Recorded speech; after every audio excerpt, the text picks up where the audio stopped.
Seven शरीफ की समाजी तंजीम seven social form की कॉल पर सेवन शरीफ की सियासी समाजी तंजीमें मंशियात की रोकथाम के लिए सरापा एहतजाज। मंशियात के खिलाफ शहरियों की जानिब से सख्त नारेबाजी की गई।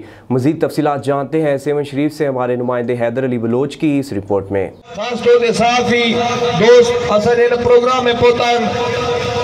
ये रैली जो है ये समाज का सबसे अहम मसले पर ये रैली निकाली गई है। मंशात का आपको पता है कि उसका जहर जो है हमारी रगों में खून की बजाय वो जहर दौड़ रहा है हमारी रगों में, और आप देखें कि समाज मुकम्मल तौर पर मफलूज हो गया है मंशात यूज़ करने के बाद।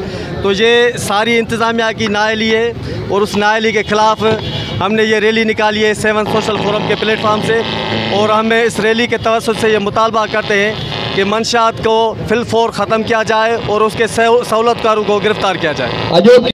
असां चऊं था त जेका मंशात के ख़िलाफ़ मुहिम हली आहे, हाँ इहा मंशात बंदि थियणु खपे। इहा मंशात असांजे ईंदड़ नसुल जे लाइ ज़हर क़ातिल आहे। इहा मंशात जेका है उन जे हिकिड़ी माना जेका पोयां हिकिड़ी वॾी गैंग आहे। मंशात खपाईंदड़नि ते का बि पाबंदी न आहे।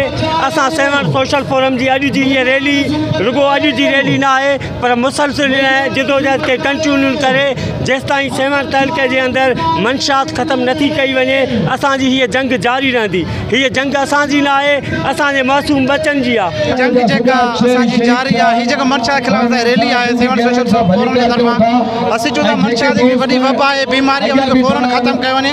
असां एस एस पी जामशोर खे गुज़ारिश कंदा आहियूं जेको मंशात ख़िलाफ़